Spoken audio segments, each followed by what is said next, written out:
박성미 집사입니다. 여호수아 24장입니다. 여호수아가 이스라엘 모든 지파를 세겜에 모으고 이스라엘 장로들과 그들의 수령들과 재판장들과 관리들을 부르매 그들이 하나님 앞에 나와 선지라.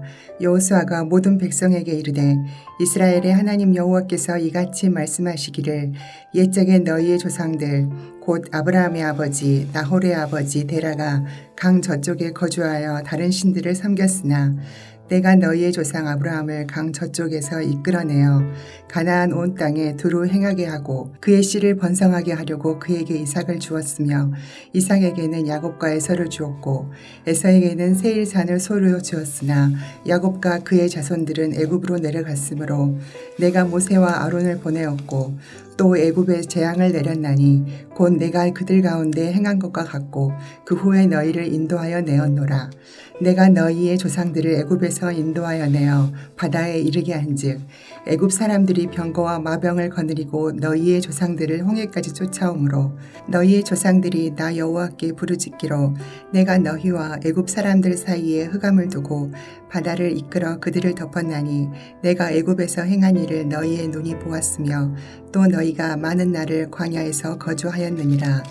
내가 또 너희를 인도하여 요단 저쪽에 거주하는 아모리 족속의 땅으로 들어가게 하매 그들이 너희와 싸우기로 내가 그들을 너희 손에 넘겨주매 너희가 그 땅을 점령하였고 나는 그들을 너희 앞에서 멸절시켰으며 또한 모압 왕 십볼의 아들 발락이 일어나 이스라엘과 싸우더니 사람을 보내어 부올의 아들 발람을 불러다가 너희를 저주하게 하려 하였으나 내가 발람을 위해 듣기를 원하지 아니하였으므로 그가 오히려 너희를 축복하였고 나는 너희를 그의 손에서 건져내었으며 너희가 요단을 건너 여리고에 이른즉 여리고 주민들 곧 아모리 족속과 브리스 족속과 가나안 족속과 헷 족속과 기르가스 족속과 휘위 족속과 여부스 족속이 너희와 싸우기로 내가 그들을 너희의 손에 넘겨주었으며 내가 왕벌을 너희 앞에 보내어 그 아모리 족속의 두 왕을 너희 앞에서 쫓아내게 하였나니 너희의 칼이나 너희의 활로서 이같이 한 것이 아니며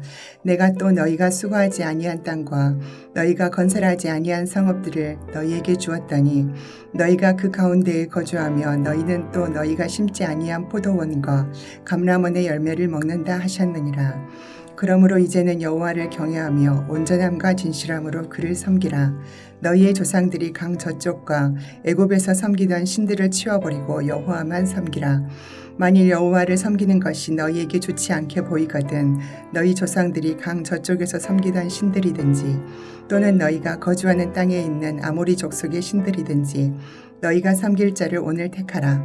오직 나와 내 집은 여호와를 섬기겠노라 하니 백성이 대답하여 이르되 우리가 결단코 여호와를 버리고 다른 신들을 섬기기를 하지 아니하오리니 이는 우리 하나님 여호와께서 친히 우리와 우리 조상들을 인도하여 애굽 땅 종되었던 집에서 올라오게 하시고 우리 목전에서 그 큰 이적들을 행하시고 우리가 행한 모든 길과 우리가 지나온 모든 백성들 중에서 우리를 보호하셨음이며 여호와께서 또 모든 백성들과 이 땅에 거주하던 아모리 족속을 우리 앞에서 쫓아내셨습니다. 그러므로 우리도 여호와를 섬기리니 그는 우리 하나님이시니이다 하니라. 여호수아가 백성에게 이르되 너희가 여호와를 능히 섬기지 못할 것은 그는 거룩하신 하나님이시요 질투하시는 하나님이시니 너희의 잘못과 죄들을 사하지 아니하실 것임이라. 만일 너희가 여호와를 버리고 이방 신들을 섬기면 너희에게 복을 내리신 후에라도 돌이켜 너희에게 재앙을 내리시고 너희를 멸하시리라 하니 백성이 여호수아에게 말하되 아니니이다. 우리가 여호와를 섬기겠나이다 하는지라. 여호수아가 백성에게 이르되 너희가 여호와를 택하고 그를 섬기리라 하였으니 스스로 증인이 되었느니라 하니 그들이 이르되 우리가 증인이 되었나이다 하더라. 여호수아가 이르되 그러면 이제 너희 중에 있는 이방 신들을 치워버리고 너희의 마음을 이스라엘의 하나님 여호와께로 향하라 하니 백성이 여호수아에게 말하되 우리 하나님 여호와를 우리가 섬기고 그의 목소리를 우리가 청종하리이다 하는지라. 그날에 여호수아가 세겜에서 백성과 더불어 언약을 맺고 그들을 위하여 율례와 법도를 제정하였더라. 여호수아가 이 모든 말씀을 하나님의 율법책에 기록하고 큰 돌을 가져다가 거기 여호와의 성소 곁에 있는 상수리 나무 아래에 세우고 모든 백성에게 이르되 보라 이 돌이 우리에게 증거가 되리니 이는 여호와께서 우리에게 하신 모든 말씀을 이 돌이 들었음이니라. 그런즉 너희가 너희의 하나님을 부인하지 못하도록 이 돌이 증거가 되리라 하고 백성을 보내어 각기 기업으로 돌아가게 하였더라. 이 일 후에 여호와의 종 눈의 아들 여호수아가 110세에 죽음에 그들이 그를 그의 기업의 경내 딥나세라에 장사하였으니 딥나세라는 에브라임의 산지 가스산 북쪽이었더라. 이스라엘이 여호수아가 사는 날 동안과 여호수아 뒤에 생존한 장로들 곧 여호와께서 이스라엘을 위하여 행하신 모든 일을 아는 자들이 사는 날 동안 여호와를 섬겼더라. 또 이스라엘 자손이 애굽에서 가져온 요셉의 뼈를 세겜에 장사하였으니 이곳은 야곱이 베크시타를 주고 세겜의 아버지 하몰의 자손들에게 산 밭이라. 그것이 요셉 자손의 기업이 되었더라. 아론의 아들 엘르아살도 죽음에 그들이 그를 그의 아들 비느하스가 에브라임 산지에서 받은 산에 장사하였더라. 하늘에 계신 우리 아버지여, 이름이 거룩히 여김을 받으시오며 나라가 임하옵시며 뜻이 하늘에서 이룬 것 같이 땅에서도 이루어지이다.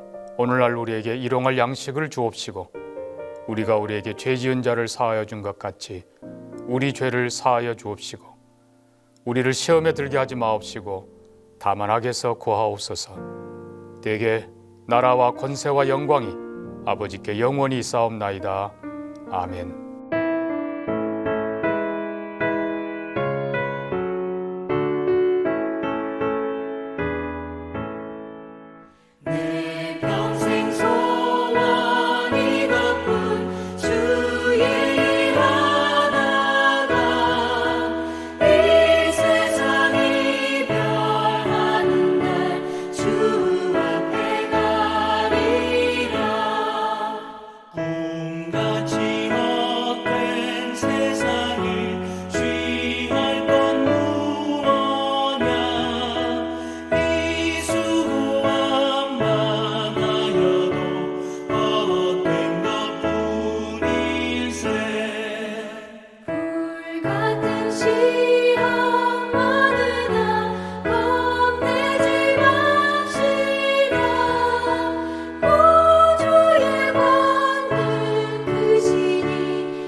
오늘 함께 나눌 말씀은 에스라 5장 1절부터 17절 말씀 중에 1절부터 5절 말씀입니다.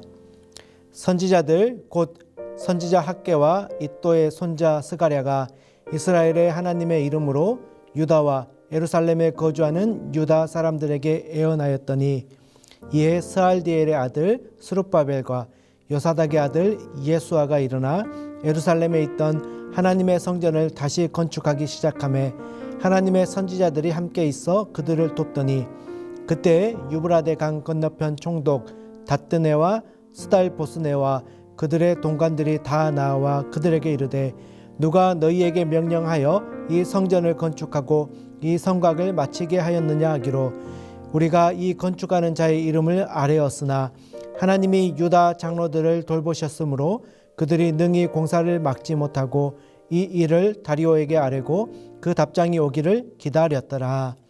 아멘. 하나님의 백성은 바벨론 포로 후에 큰 은혜로 예루살렘으로 돌아왔습니다. 그들이 가장 먼저 한 일은 무너진 성전을 다시 세우는 일이었습니다. 그러나 그 일은 순탄치 않았습니다. 사마리아 사람들의 방해와 주변 민족들의 압박, 그리고 내부의 낙심으로 인해 성전 재건은 중단되었습니다. 무려 16년이라는 시간 동안 성전이 세워지지 못한 채 그저 터만 놓여 있었습니다. 그때 하나님은 학개와 스가랴 두 선지자를 보내십니다. 그리고 이제 다시 일어나라 말씀하십니다. 사람의 눈에는 실패한 일 같았고 이미 끝난 일 같았지만 하나님은 여전히 그 자리에 계셨습니다.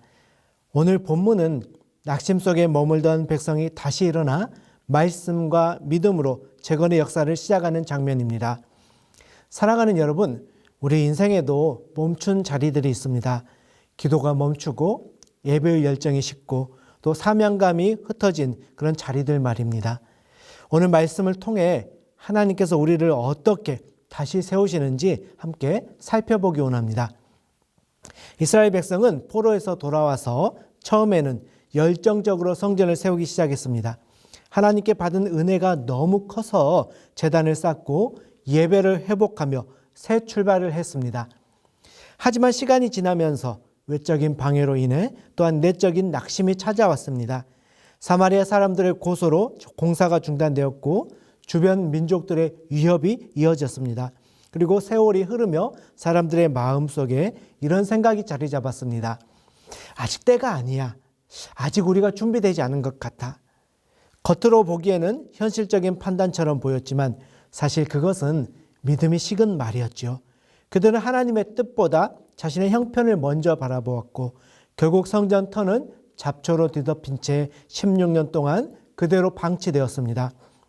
그러나 하나님은 그들을 버리지 않으셨습니다. 하나님은 선지자 학개와 스가랴를 보내 말씀하셨지요. 하나님은 침묵하시는 분이 아니라 언제나 말씀으로 다시 일으키시는 분이십니다. 학개는 현실적인 문제를 직면하게 했습니다. 학개 1장 4절 말씀입니다.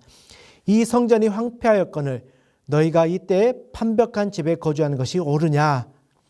스가랴 선지자는 비전을 보여줍니다. 스가랴 4장 6절 말씀입니다. 만군의 여호와께서 말씀하시되 이는 힘으로 되지 아니하며 능력으로 되지 아니하고 오직 나의 영으로 되느니라. 하나님은 때로는 책망으로 또 때로는 격려로 말씀하십니다. 그 말씀은 멈춘 마음을 다시 깨우고 낙심한 영혼을 일으켜 세우는 능력입니다. 자, 그러나 하나님이 아무리 말씀하셔도 마음이 닫혀 있으면 들리지 않았습니다. 문제는 귀가 아니라 마음이지요. 스룹발벨과 예수와는 달랐습니다. 그들은 말씀에 귀 기울였고 마음을 열었습니다. 그때 변화가 일어났습니다. 본문 2절 말씀입니다.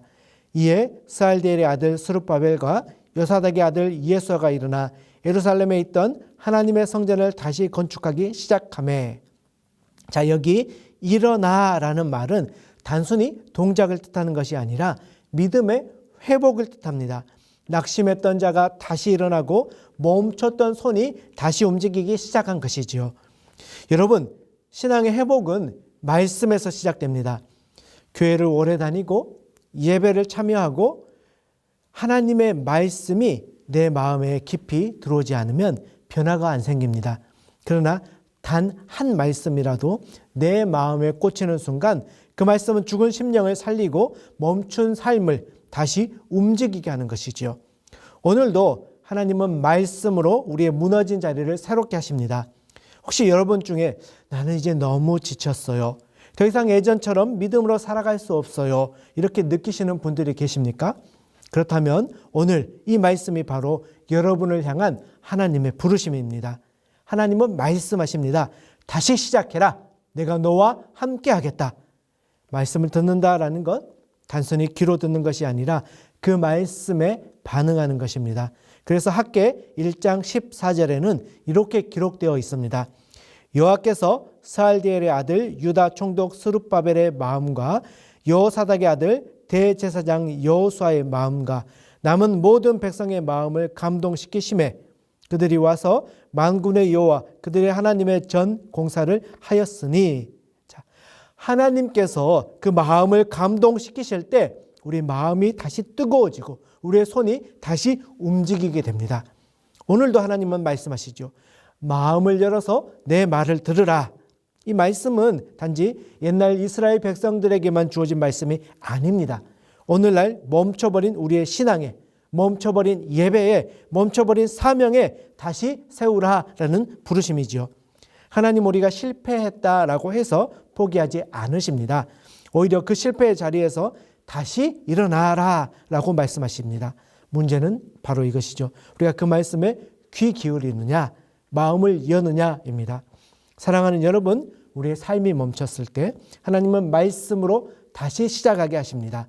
오늘 마음을 열어서 그 말씀을 들어보십시오. 그때 하나님께서 여러분의 멈춘 자리를 새로운 출발의 자리로 바꾸실 것입니다. 백성들이 하나님의 말씀에 순종하여 성전 건축을 다시 시작하자 곧바로 사탄의 방해가 다시 등장합니다. 그 주인공이 바로 강 서쪽의 총독 다뜨네와 스달보스네이죠.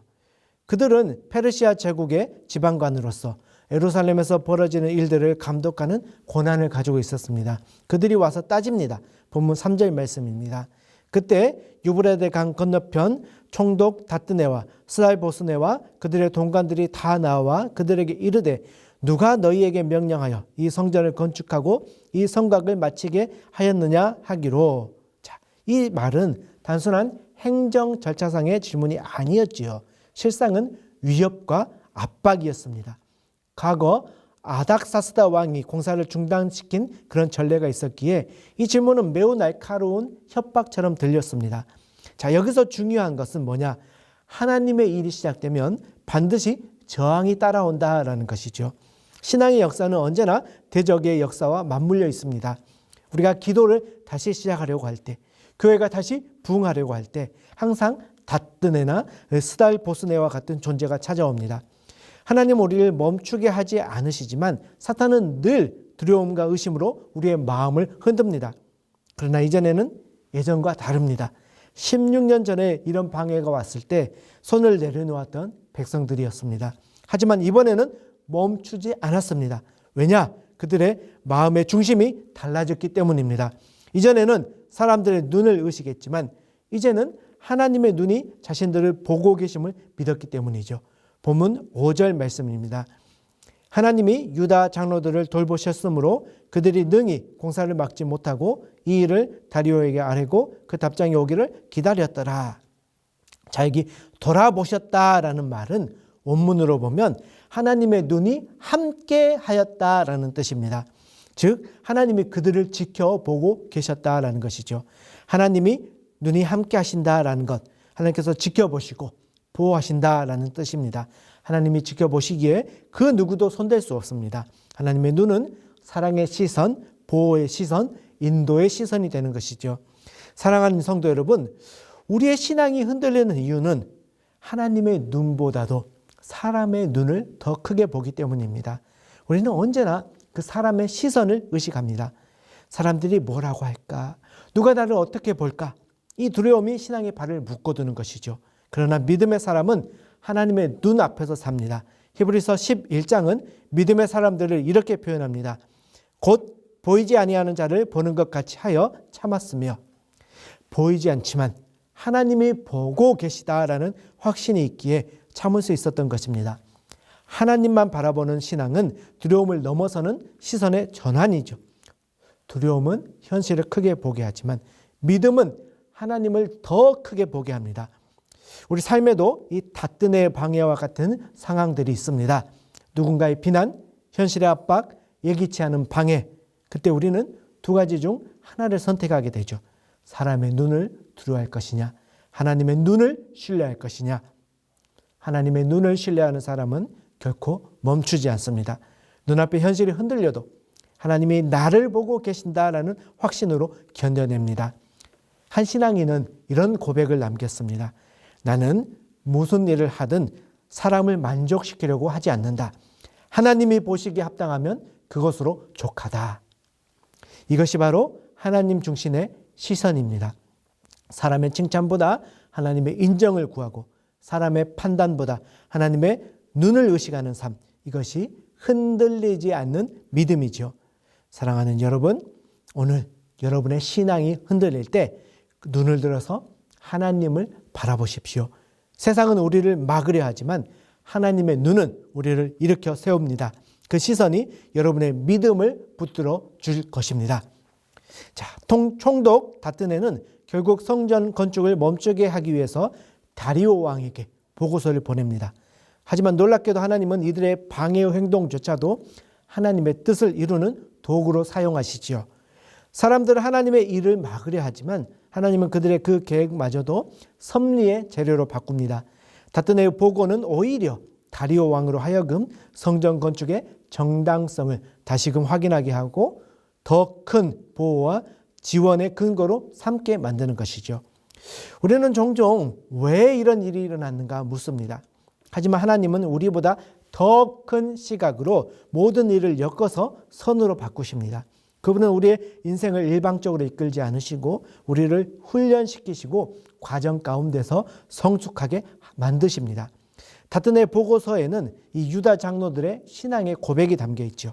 11절 말씀입니다. 그들이 우리에게 대답하여 이르기를 우리는 천지의 하나님의 종이라. 자, 이 짧은 고백 속에 그들의 정체성이 새로워졌다는 것을 발견할 수 있습니다. 16년 전에는 우리는 페르시아의 포로였다라는 의식이 저들을 지배했지만 이제는 우리는 하나님의 종이다라는 믿음이 중심을 차지하고 있는 것이죠. 고난의 과정이 바로 이 믿음을 만들어낸 것입니다. 방해의 과정, 기다림의 시간, 불확실한 환경 속에서 그들은 하나님의 주권과 부르심을 새롭게 인식하였던 것입니다. 사람의 눈에는 모든 것이 느려 보입니다. 왜 이렇게 오래 걸릴까? 왜 아무런 변화가 없을까? 하지만 하나님의 시선에서는 그 느린 시간 속에서도 섭리의 실이 정교하게 짜여져 가고 있는 것이죠. 다뜨네의 보고서가 왕에게 도착하기까지 여러 달의 시간이 필요했습니다.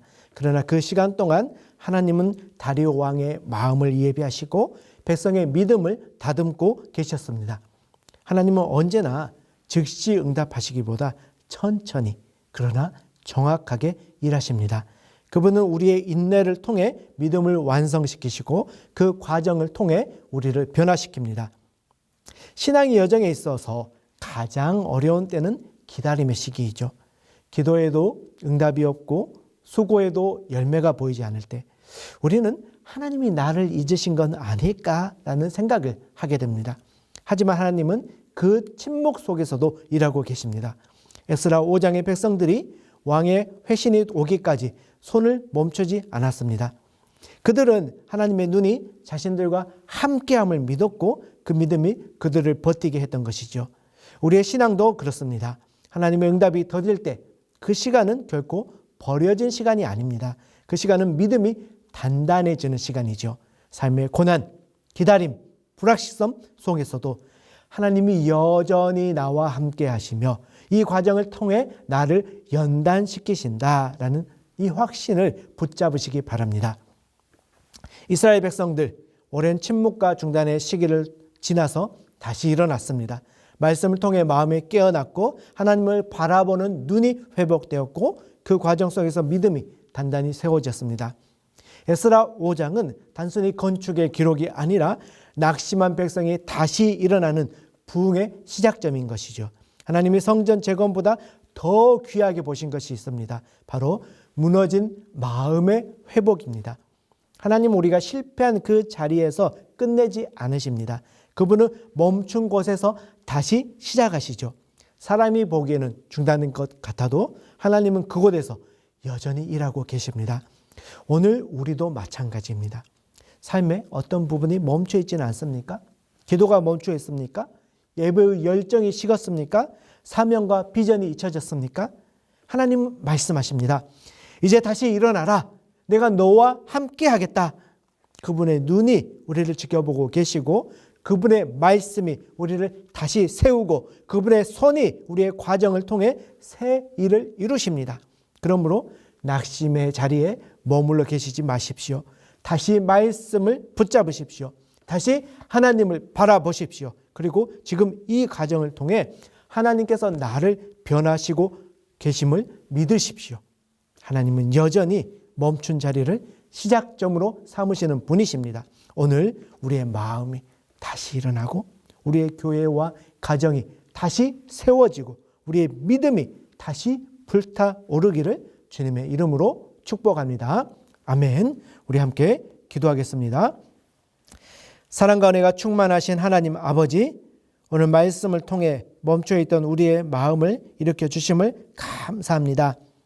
학개와 스가랴 선지자를 보내셔서 낙심한 백성을 다시 세우셨듯이 지금 우리에게도 말씀으로 새 힘을 부어 주옵소서. 하나님, 우리의 시선을 사람에게 두지 않게 하시고 오직 주님의 눈길 아래 서게 하여 주옵소서.